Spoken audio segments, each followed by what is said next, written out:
Bien, señores, en la clase anterior, con la ayuda de Manuel Valiente, veíamos esos dos grandes momentos en los que se perfecciona un contrato, que eran la oferta y la aceptación.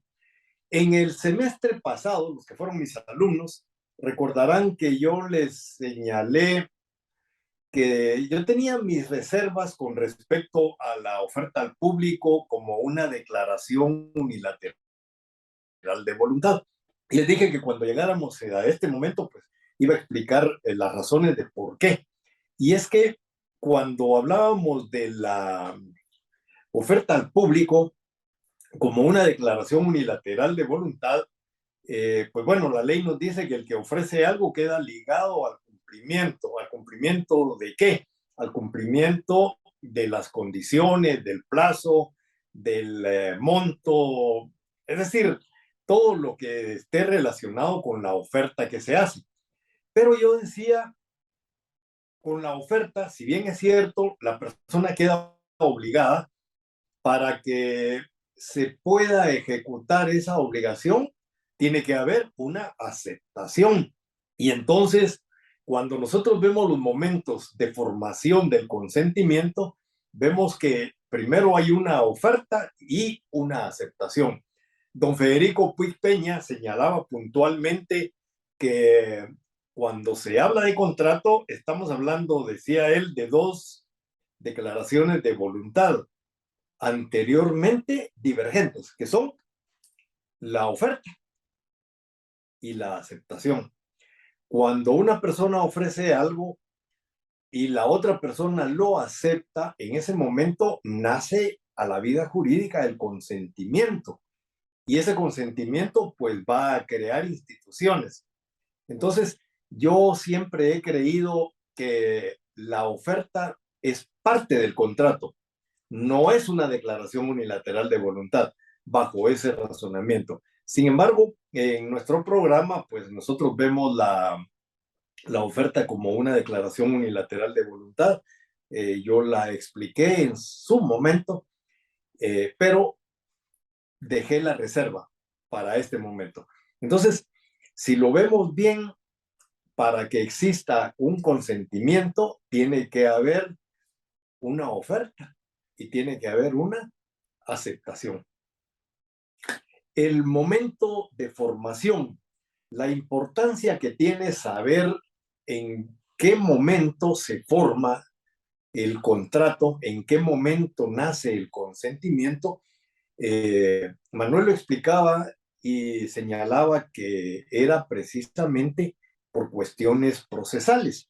Y es que cuando nosotros necesitamos demandar, necesitamos saber cuál es el momento de formación del consentimiento, porque recuérdense que nosotros tenemos también algo que se llama plazo, lo vimos en el semestre pasado, es decir, para plantear una demanda tenemos que hacerla dentro de un plazo, y para saber cuál es el plazo tenemos que establecer el momento en el que se formó el consentimiento, porque a partir de ese momento es que el plazo comienza a correr. Y entonces el plazo es necesario. Una demanda que se plantea fuera de plazo va a ser rechazada. O en el peor de los casos, la vamos a perder. Es decir, el abogado de la otra parte va a ser hábil, va a encontrar que estamos demandando fuera de plazo y por ahí nos va a atacar. Entonces, procesalmente es importante saber el momento de formación del consentimiento. Y por otro lado, establecer cuál es el lugar en donde se perfeccionó el contrato. Y entonces, si sabemos cuál es el lugar, entonces vamos a saber dónde demandar. Porque para demandar tenemos que establecer el lugar de formación del consentimiento.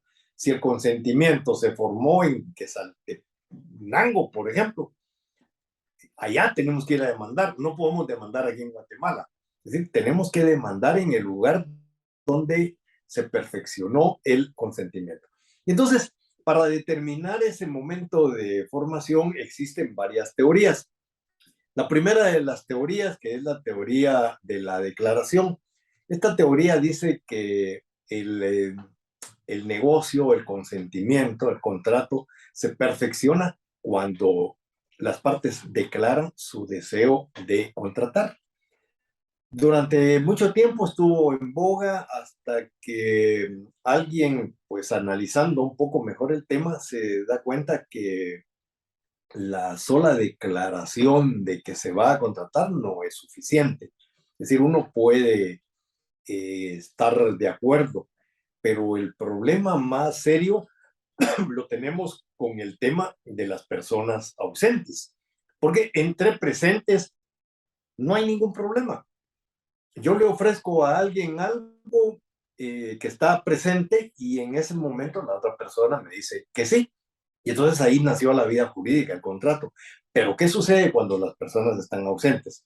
Entonces, entendíamos en la clase anterior que una persona está presente cuando puede negociar directamente. Por eso es que Manuel hablaba sobre los contratos celebrados por teléfono. Es decir, cuando se celebra un contrato por teléfono, aunque la otra persona esté a 500 kilómetros de distancia, decimos que el contrato es entre presentes, porque las personas están hablando directamente y pueden hacer cualquier tipo de ampliación, de declaración sobre el contrato. Se puede negociar. Y recuérdense que uno de los elementos del consentimiento es precisamente un acuerdo pleno de voluntades. Cuando estamos hablando de acuerdo pleno, estamos hablando de que ya la voluntad de las partes quedó clarísima y ya no hay pierde. Es decir, ya podemos celebrar el negocio sin ningún problema, porque las partes aceptaron tal cual lo que se está ofreciendo y se acepta de esa manera. Entonces, para que uno de los elementos para que exista consentimiento es precisamente ese acuerdo pleno. Y eso se puede lograr por teléfono, pero no se puede lograr cuando la persona no puede hablar con uno directamente, es decir, cuando la persona está ausente. Ahorita en la clase yo podría decir, bueno, ahorita estamos ausentes. ¿Por qué? Porque no nos podemos hablar directamente. Yo estoy dando la clase, ustedes la están escuchando, pero no pueden hablar conmigo. Vamos a estar presentes dentro de un ratito cuando vayamos a las preguntas y respuestas. Ahí ya vamos a interactuar. Ahí a ustedes me van a preguntar. Ahí yo les voy a contestar inmediatamente. Entonces diríamos, ahí estamos entre presentes, aunque sabemos que las clases las estamos dando en la distancia, pero la tecnología nos permite que nos podamos comunicar directamente. Entonces, en ese momento estamos presentes. Entonces, entendamos pues que las personas están presentes cuando se pueden comunicar directamente, cuando pueden hablar, cuando pueden negociar de manera directa, y están ausentes cuando no pueden hacer eso. Y ahí se va a requerir, qué sé yo, de cartas, de otro tipo de maneras de poder externar la voluntad. Y en las declaraciones de voluntad de esta forma, pues es complicado, porque si yo le hago un ofrecimiento a una persona que está en el Petén y no estamos hablando por teléfono, no nos estamos comunicando directamente, pues esa persona puede querer negociar conmigo y puede declarar que quiere negociar conmigo, pero yo no lo sé. Es decir, yo lo voy a saber hasta que llegue a mi conocimiento qué es lo que está ocurriendo, qué es lo que la otra persona quiere. Mientras tanto, hay una declaración, pero no se sabe. Yo puedo declarar una oferta, pero si no llega a la persona indicada, si la persona indicada todavía no la conoce, con el solo hecho de que yo declare algo, no ha nacido a la vida jurídica ese contrato. Por eso es que yo les decía que la oferta es una declaración, pero mientras no sea aceptada, no ha nacido a la vida jurídica. Y entonces, esta teoría pues quedó en desuso. Y aparece otra teoría un poquito más completa, que es la teoría de la emisión, del reenvío, del envío o remisión. Cuando estamos hablando del envío, ahí ya estamos hablando de otra cosa, porque ahí sí estamos diciendo que hubo una declaración y la otra persona acepta, pero la aceptación no se hace directamente, sino que tiene que llegar de otra forma. Hablaba yo del Petén, bueno, ¿de qué forma me va a llegar a mí la aceptación? Pues alguien en un sobre cerrado me la va a mandar en alguna de las líneas que van al Petén, por camioneta o por avión, o de repente alguien viene en carro y me trae la aceptación en, en un documento. Entonces, todo esto gira alrededor de los plazos y no sabemos si va a venir la aceptación en tiempo o no va a llegar en tiempo. Está sujeta a la distancia, a las circunstancias, a que de repente Codeca no deja pasar los carros, ya no pueden pasar. Es decir, pueden ocurrir muchas cosas por las que esa forma de contestar tenga problemas. Entonces, la teoría del envío, pues no obstante que era un poquito mejor que la anterior, pues dejaba esos problemas, que luego vamos a ver en qué consisten esos problemas. Luego, pues se habla de una teoría que obviamente van mejorando.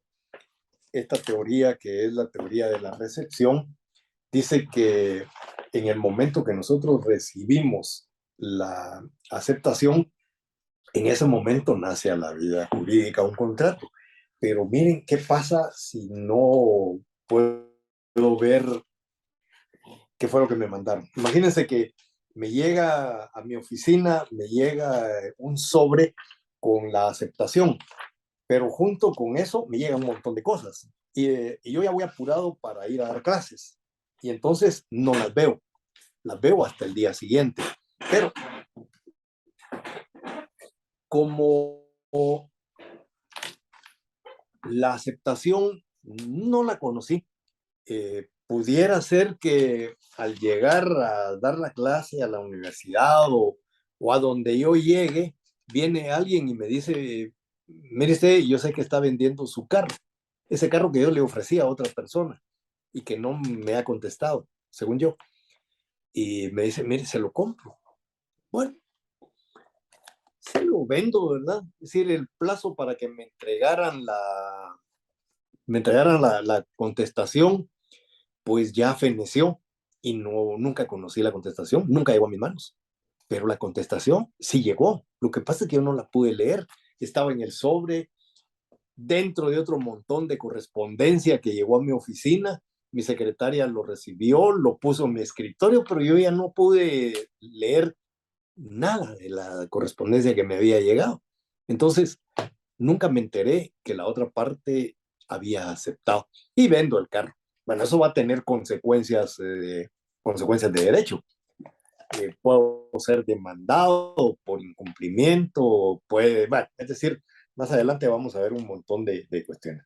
El artículo 1523 dice, cuando la oferta se haga a persona ausente, el contrato se forma en el momento en que el proponente recibe la contestación de aquella dentro del plazo de la oferta.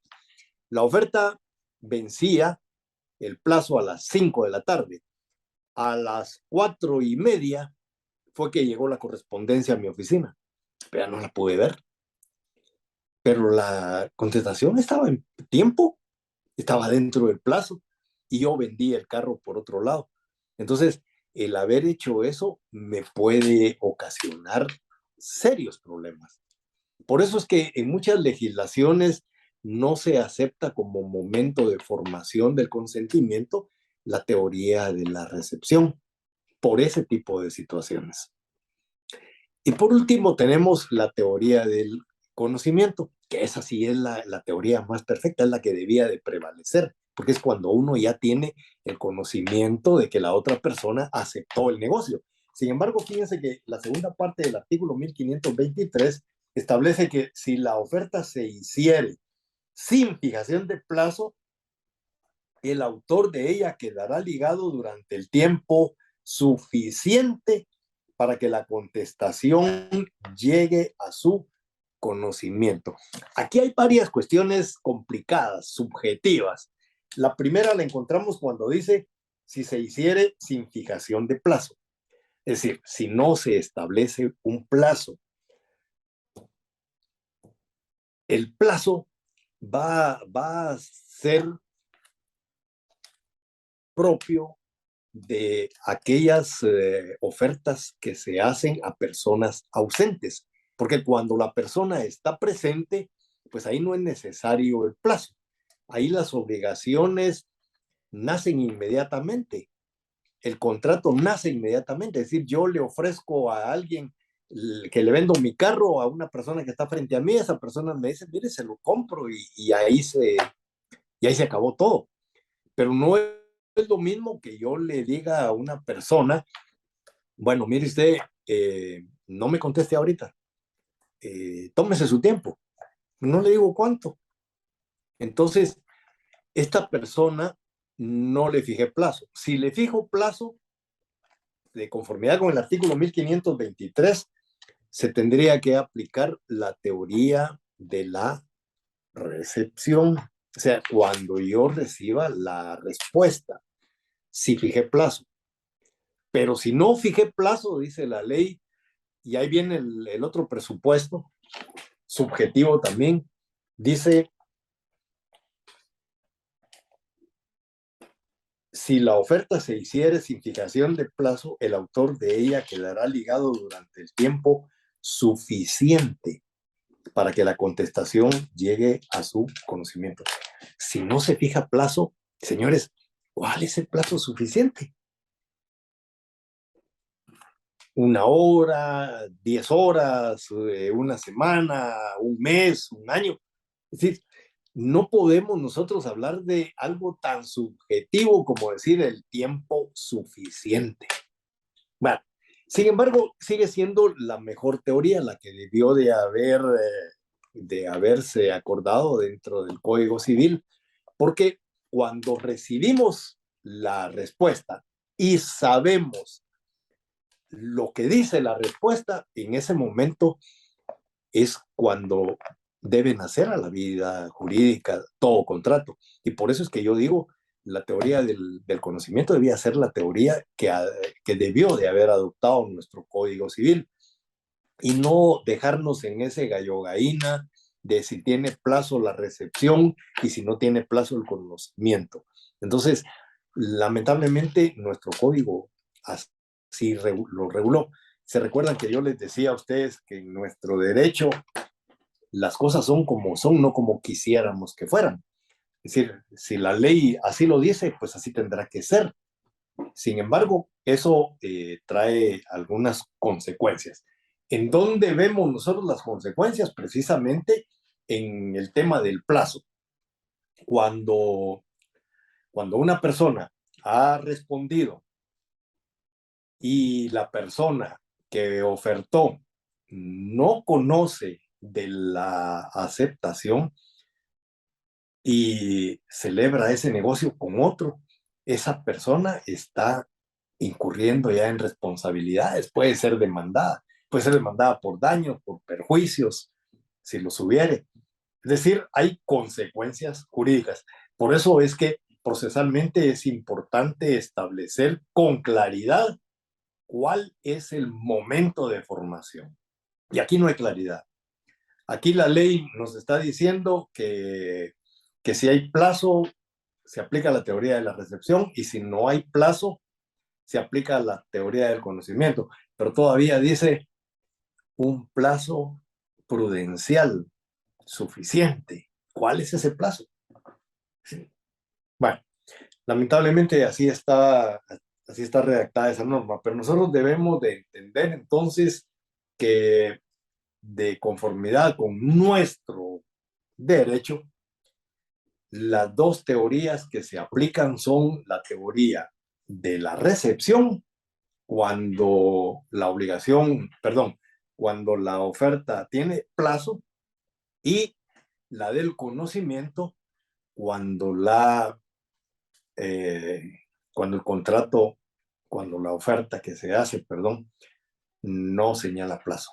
Y entonces se tiene que esperar, dice la ley, un tiempo suficiente, que no sabemos cuánto es, pero que tiene que llegar a nuestro conocimiento.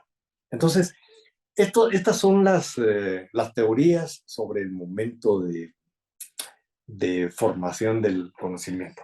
En las clases anteriores hablábamos sobre los elementos de la contratación y les decía yo a ustedes que hay elementos que son esenciales y que son comunes a todos los procesos. Eso quiere decir que no puede haber contratos que adolezcan de esos elementos esenciales.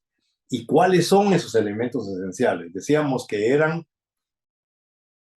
el consentimiento, la capacidad y el objeto. No en ese orden, ¿verdad? El orden creo que dice capacidad, objeto y consentimiento al final, pero bueno, eh, vimos ya uno de esos elementos esenciales comunes que es el consentimiento. Vimos ya el otro elemento esencial que es la capacidad.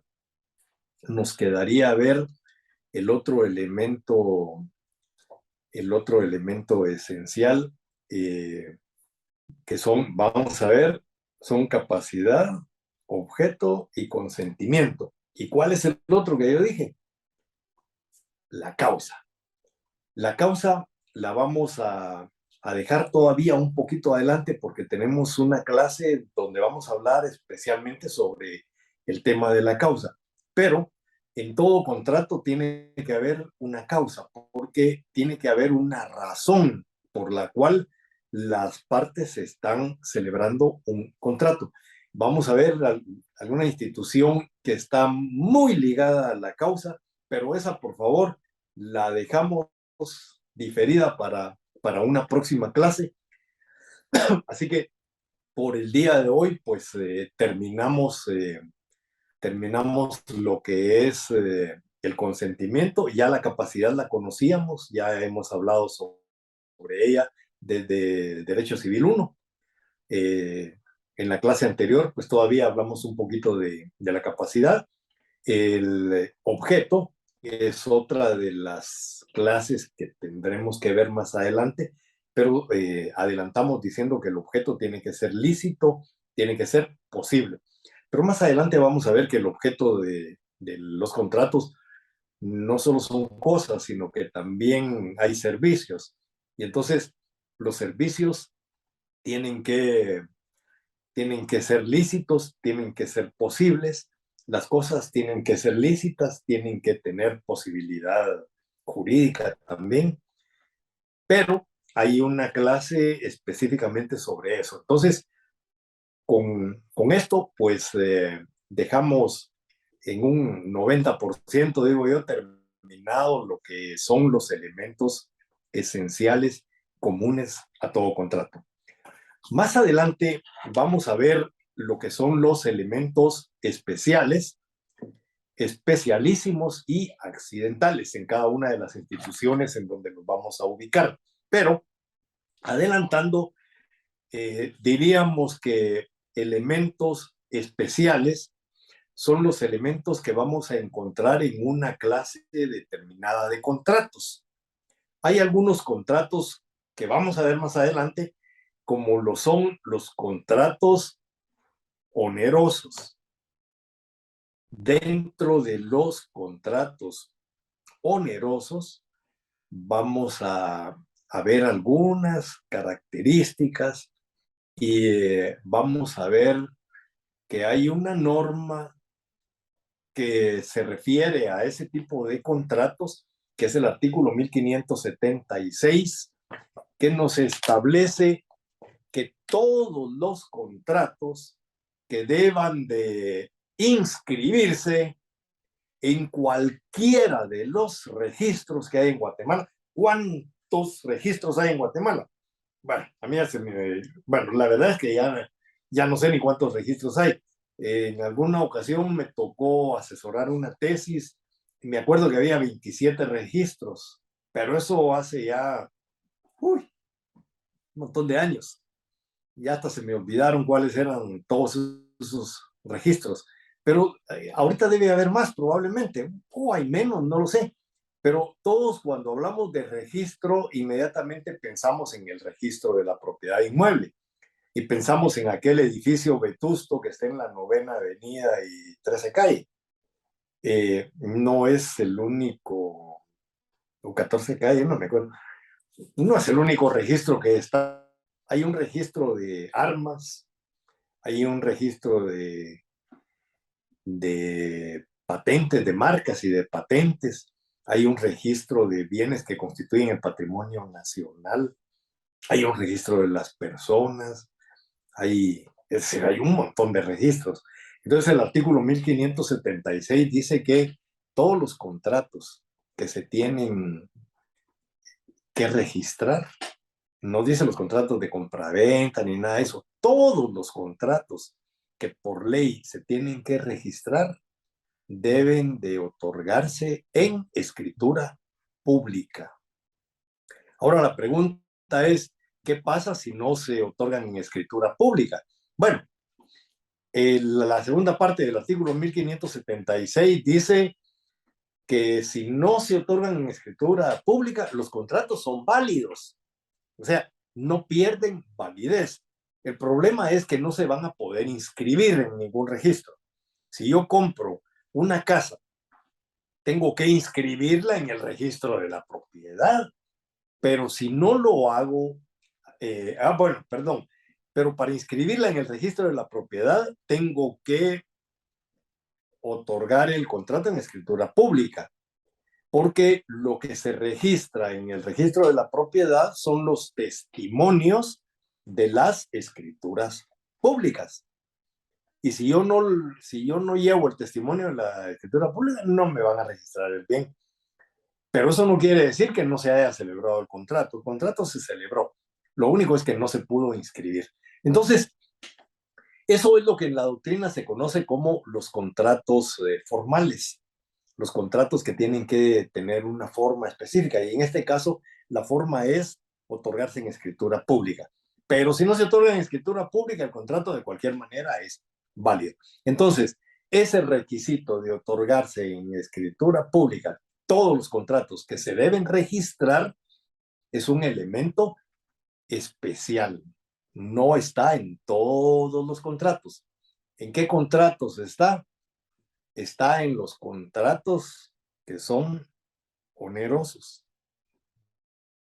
Y además agregaríamos que son traslativos de dominio y que se tienen que inscribir. Por eso es que la ley señala como un requisito formal que realmente es un requisito de prueba, porque recuérdense ustedes que el registro de la propiedad tiene fe pública. Entonces todo lo que está inscrito ahí, pues si pedimos una certificación del registro, pues esa certificación tiene una validez total porque el registro tiene fe pública. Pero los contratos, dice la ley, son válidos. Y luego hay otros contratos que son los contratos especialísimos. Esos van a estar solo en los contratos que la ley reputa como solemnes.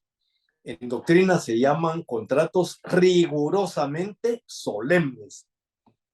Esos, para que nazcan a la vida jurídica, tienen que otorgarse en escritura pública y a veces registrarse en otros registros, como el caso, lo vamos a ver más adelante, como el caso del mandato.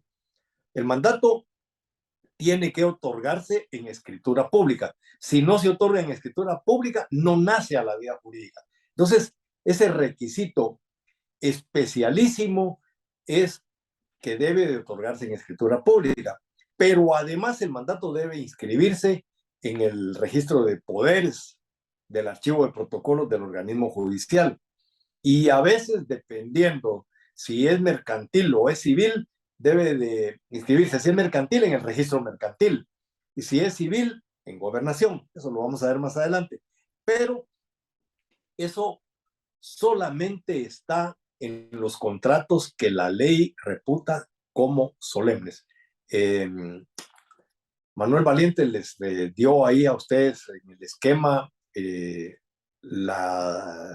listado que tiene la exposición de motivos de los contratos solemnes. Sin embargo, ahí hay uno que yo no estoy de acuerdo con ese, que lo vamos a platicar ya cuando entremos a los contratos. Ahí me recuerdo.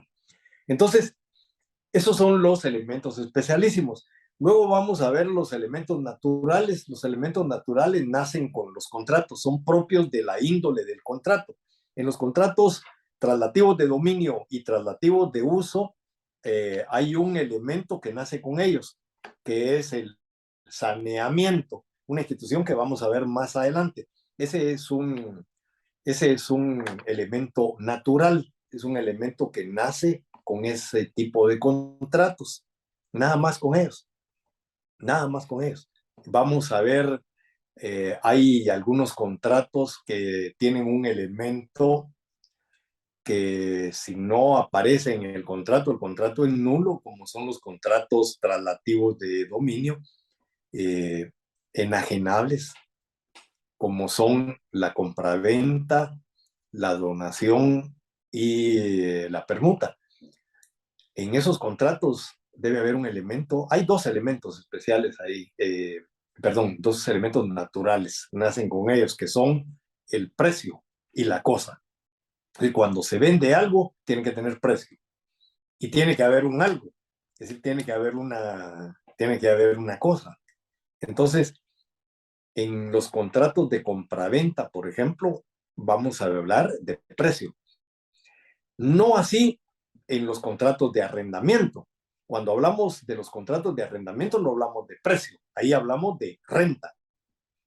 La renta es el elemento natural, es el elemento con el cual nace ese contrato que se conoce como contrato de arrendamiento. Lo vamos a ampliar también cuando lleguemos al contrato de arrendamiento. Y por último están los elementos accidentales. Esos son los elementos que pactan las partes. ¿Cuáles son esos elementos accidentales? Bueno, el plazo, las condiciones. Esos son elementos accidentales, esos las partes lo deciden.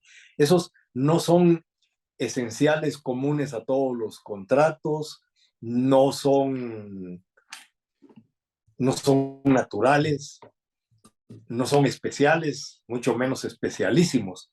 Es decir, eso lo señalan las partes. Los contratos son de cumplimiento instantáneo, es decir, los contratos de compraventa se celebran y se cumplen inmediatamente, pero las partes le pueden poner un plazo, las partes le pueden poner condiciones, pero si las partes no le ponen plazo ni le ponen condiciones, entonces el contrato se tiene que cumplir inmediatamente, inmediatamente. O sea, no, las partes no han señalado plazo, no han señalado condiciones. Por lo tanto, el contrato es de cumplimiento instantáneo. Entonces, los elementos accidentales los pactan las partes.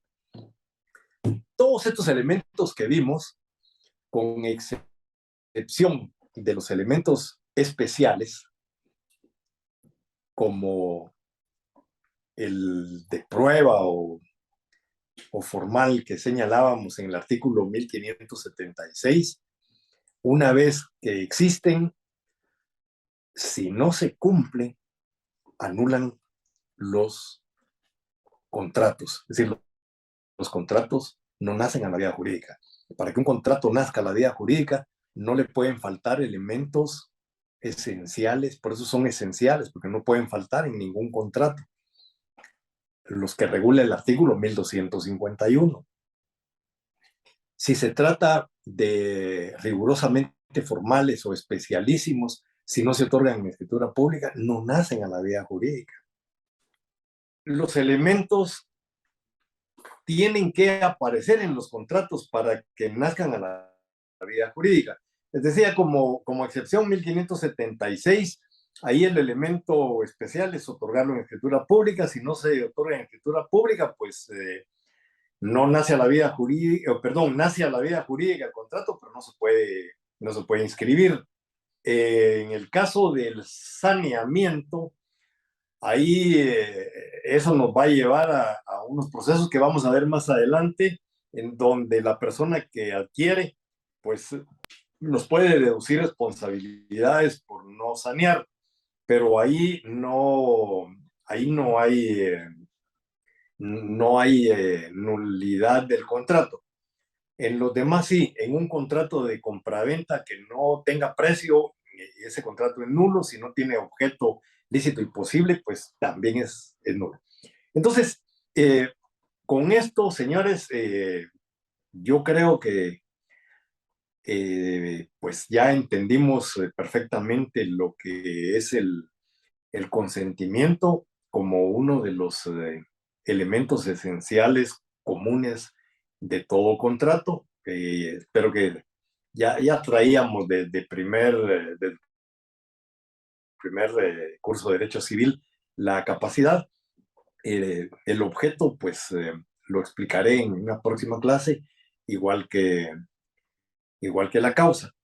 Eh, en la próxima clase, pues ya vamos a entrar a otro de los requisitos que contempla el consentimiento, que es que los contratos no tengan vicios. Vamos a hablar entonces de lo que son los vicios del consentimiento. Así que preparémonos para la otra clase. Esta clase la hice cortita para que podamos resolver las dudas que creo que ustedes van a tener de la clase anterior, que no fue posible que lo hiciéramos. Entonces, nos vemos en unos 2 minutitos.